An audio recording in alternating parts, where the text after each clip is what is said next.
Right here in the green hat. Would you like to help me? Come right out this way. Let's hear it for our volunteer. Right down here next to our box. Hi, what's your name? Matthew? It is great to meet you. Have you ever held a bird before? You have? Perfect. That's going to help me out a lot. Stand right here for me. We're going to look out that way. Everybody put your arms straight out in front of you, palms up. I'm going to put some treats right here in your hand so our bird knows exactly where to go. Now she's going to be coming from around the corner here any moment now. I promise. She is coming all the way from Australia, so there may be some flight delays. Or some mix-up in baggage claim. There she is. This is Mary Kate. Right up here, sweetheart. You're fine right where you're at. We're going to get her cut up here. She's been a little distracted today. There we go. She's going to come right up here on your arms. There we go. Now, Mary Kate is a purple gallo. Like we said, they are from Australia. You take a look at those long legs and those long toes. Those actually help them walk across lily pads. Those toes will distribute their weight so that way the lilies won't sink below the water's surface. Not only do they help them walk, but swim very similar to a duck, even though they don't have webbed toes. She's kind of cool, isn't she? Yeah? Yeah. Now while you're out there in the jungle, keep an eye out for her cousins, the moorhens. They're solid black with bright yellow legs, and they're going to be right around the waterways. And if you look close enough, you might find a mother with several chicks out there that she's raising. You did a great job, Matthew. Thank you so much. You get right back to seat. Let's hear from Matthew, our volunteer. All right. Great job, buddy. And keep it going for Mary Kate, our purple gallo. Time to go. Come on.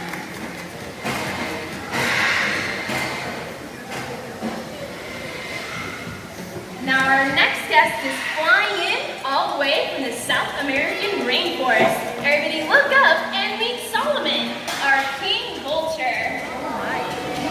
Now Solomon will be flying low above everyone's heads, so I'm going to ask that everybody remain seated, please.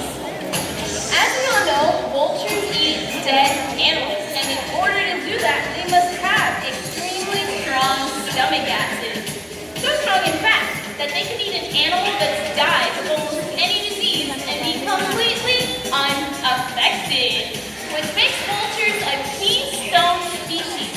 What that means is that without them out in the wild eating all those diseases, they can spread and take over ecosystems, making them disappear.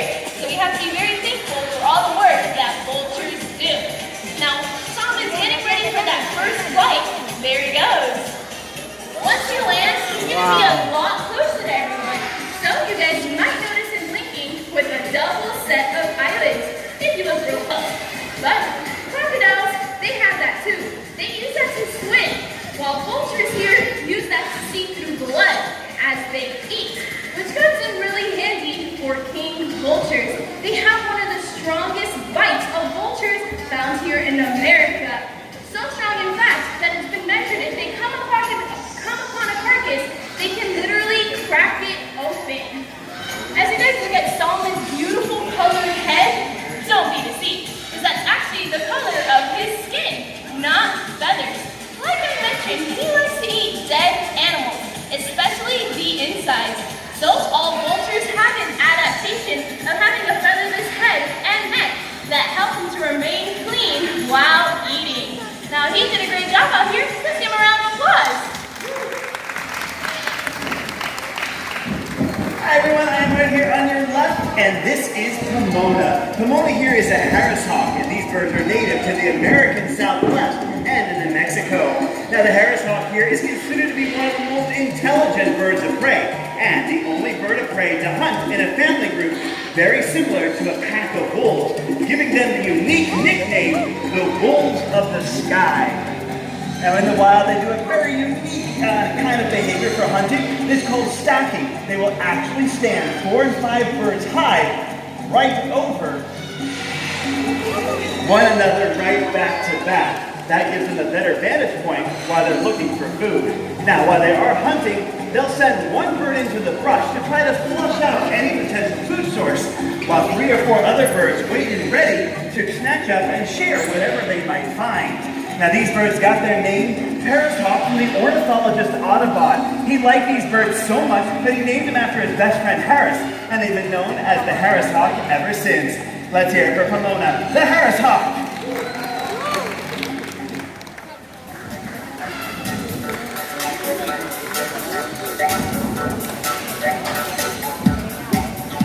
Making a grand late entrance, everyone meet Pink and Floyd.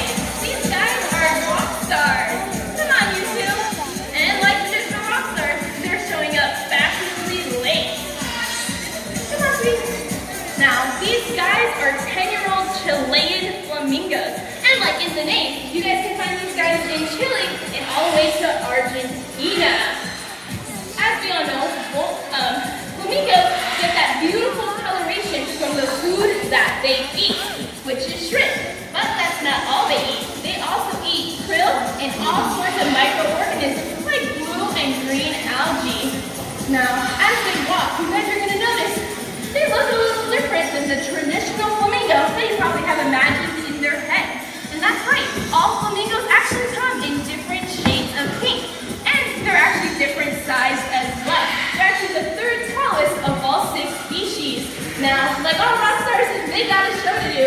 So come on guys, let's get a round of applause for Pink and Floyd. Come on, you two. Coming in right with me here, a little bit of a traffic jam. All right, we're gonna go this way, Spike. This is Spike. Spike is an East African crowned crane, and they're found in Central to Eastern Africa. Now they get their name crowned crane because it looks like they have a beautiful golden crown of feathers on their head, which they use as camouflage to hide in the tall African grasslands. Now in the wild, they enjoy a meal of small insects, little reptiles, mammals, insects, worms, things like that would actually live underground. And they have developed a unique way of hunting. They will actually stomp on the ground, and that stomping sound mimics the sound of rainfall. So all those little creatures come up out of the ground for a fresh drink of water, only to find the crowned crane waiting for them to actually enjoy as a meal. Right here, Spike. You've got this. Good job. Now these birds are one of the loudest calling birds. Out across the flat savanna, you can hear them calling and chortling to one another for almost 4 to 5 miles. And they're also one of the highest flying birds. They've been seen at heights of almost 20,000 feet soaring high out over Mount Kilimanjaro. Now there are 2 varieties of crowned crane. There's an East African and a West African. And the way you can tell them apart is by that coloration in their face. The East African crowned cranes have that beautiful red right above the eye, while the West African crowned crane, that red is below the eye. And the way you can remember is that the sun rises in the east and sets in the west. So now you can be able to tell which crowned crane you're looking at and let the keepers and handlers know which ones they have. Let's hear for Spike, our East African crowned crane. Come on, Spike. We got it over waiting in the wings.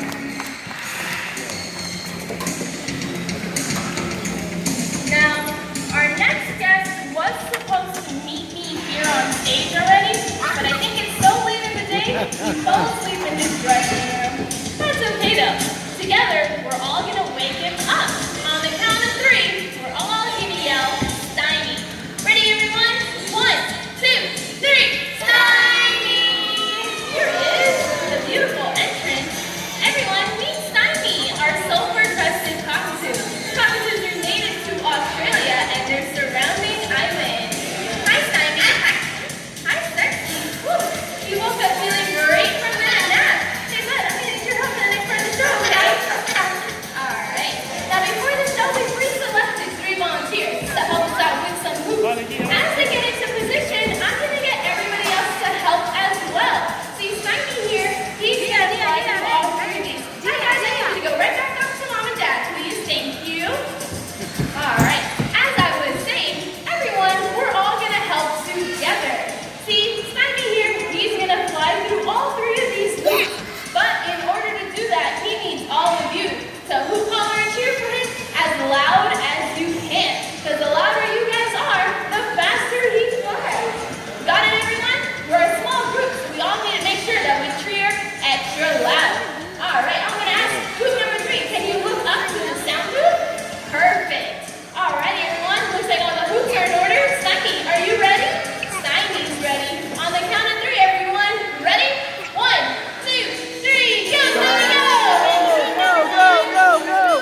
Mama Cass is a 20-year-old cassowary, and these birds are native to northern Australia and New Guinea. As he does look a little familiar, you've seen the movie Jurassic Park. They are one of the closest living descendants to the dinosaur, especially the velociraptor. The cassowaries can weigh in at almost 130 pounds and stands at almost 6 feet tall. Mama Cass weighs in today at 120 pounds and stands at 6 feet tall. Now these birds are omnivores, which means they can pretty much eat anything that they like. Lucky for us, they do prefer fruit. They can scavenge the ground looking for anything that's fallen out of the trees. But if that is still too high for them, they can just simply reach up, stretching all the way up, just like that, to get any low-hanging fruit. Now, if that is still too high and they can't reach it at all, they'll simply jump up into the trees, sometimes clearing almost 6 feet to get low-hanging fruit, like apples. So we're gonna see how Mama Cass here would eat an apple. First, we gotta get you going the correct direction here. There's one more grape over there, okay. Make sure we get everything off of here. We're gonna go that way first. She will find the apple that looks most delicious and tasty to her, jump straight up, grab it, swallow it whole, just like that. And that is actually even small for her. These guys have been seen eating fruit the size of a football. Now, if that is still too high for her, those legs are so powerful they can simply kick the base of the tree with so much force that all that fruit would come falling right down to them. So I'm gonna see if I have a volunteer for someone who wants to come down here and pretend to be a tree. No, stay right there. We're kidding. No, that you don't want to do. Now, we're very lucky to be this close to a cassowary, and there's 2 reasons why. One, they're an endangered bird, so there's not many of them remaining in the wild, and they are protected. And number 2, and most important, these birds are considered the most lethal birds on the planet. They've actually killed more people in New Guinea than crocodile attacks, and they do so with those massive legs and feet of theirs. Those legs will help them run at speeds of almost 35 miles an hour, and they have a kicking force of about 1,500 pounds of pressure, and it takes less than that to break the bones in the human body. And most lethal are those feet. They can actually jump up and kicking with those feet and nails disembowel the human body in less than a second. So we are very lucky to be this close to a cassowary. And what's cool with Mama Cass is she is probably the only tame cassowary in the world, and that's right with us here at Jungle Island. So let's hear it for Mama Cass, the cassowary. Right that way. They're really romantic. What did, buddy? Oh, Performing okay. in stages all over the world. And now here at Jungle Island, we'll welcome the renowned Lolita. Well, hi. What to do it, Mom? I thought we would tell everyone a story, okay? Once upon a time, deep in the jungle, there lived a beautiful princess. But what was her name? Wait, what's your name? Oh, we get it. You named the princess Lolita after yourself because you're so beautiful. You're gonna laugh together. Well, she was very pretty. How are you? I'm fine. How are you? I'm fine. How are you? I'm fine, Lolita. How are you? Pretty good. Yes, you are pretty good. We can all see that, right, everyone? But before we get distracted, let's get back to the story, okay? Okay. All right. Hopefully we got back on track now. Princess Lolita was very fond of a brave young warrior named Pete. Now Pete, he was the handsome warrior. Hey Lolita, was Pete good looking? Ooh, yes, he was very good looking. But again, let's get back to the story, okay?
newest member of our Wing Wonders flight team. Everybody meet Edna. Edna is a marabou stork, and these birds can be found all throughout Africa. Now she makes her way from the feeder. Take a look at that wingspan. It's almost 9.5 feet wide. That puts these birds as one of the largest flighted birds in the world. Now take a look at that beak on her face. That beak is razor sharp. They use it to hack off pieces of meat from carcasses that they find remaining out on the savannas. Good job, sweetheart. Now if they can't find any carcasses laying around, they will go hunting for themselves. And one of the ways they like to hunt is they will actually fly out towards brush fires and grass fires. These birds will walk just ahead of those fires. And as little animals, or anything they might want to find if the food is running out, they're going to find the marabou storks right there and waiting. Now, with the hot weather that we're having here, these birds and vultures have developed a very unique way of keeping cool. These birds will actually urinate on their own legs to help control their body temperatures. You may notice her head there looks a little, kind of scabby right now. Mating season is coming up, and Edna is getting ready. For these birds, kind of the gnarly, scabby, or gross your head is, the more attractive you are to other marabou storks. It lets other storks know that you get the most food and that you're one of the most dominant birds out on the savannah. So right now, Edna's just getting ready for a night on the town to eventually find a new boyfriend. Come right up here, sweetheart. Edna, are you finding everything we left behind? There you go. Let's hear it for Edna, the marabou stork. Wow. We are very fortunate to work with these birds on a daily basis to bring them out here for you to get to see and learn a little bit about. And over the years, we've taught them many things, but they've also taught us. And one of the things that we've learned is that if we want to have peace on the earth, we have to start by making peace with the earth and all living things like our feathered friends.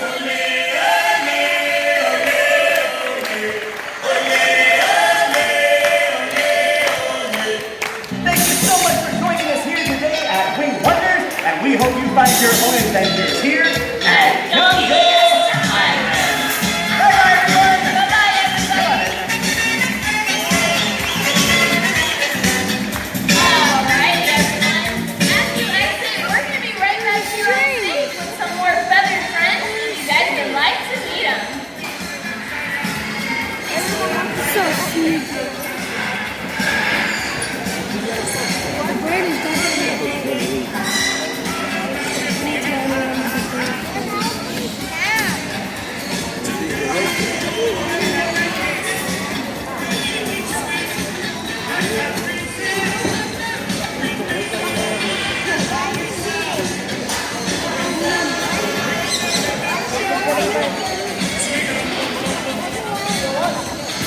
you can even see the road.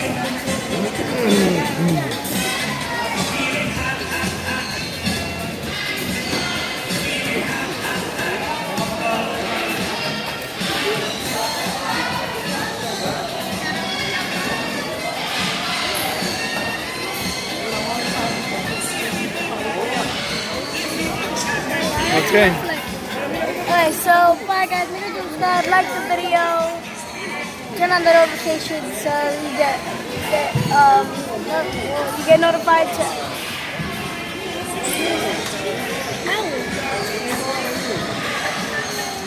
Okay. Alright, so turn on the notifications so that way it's every single video that I make. You can post it and comment down below. What is your favorite Toy Story 4 character? Well, actually, comment down below which bird did you like the most. And goodbye, guys.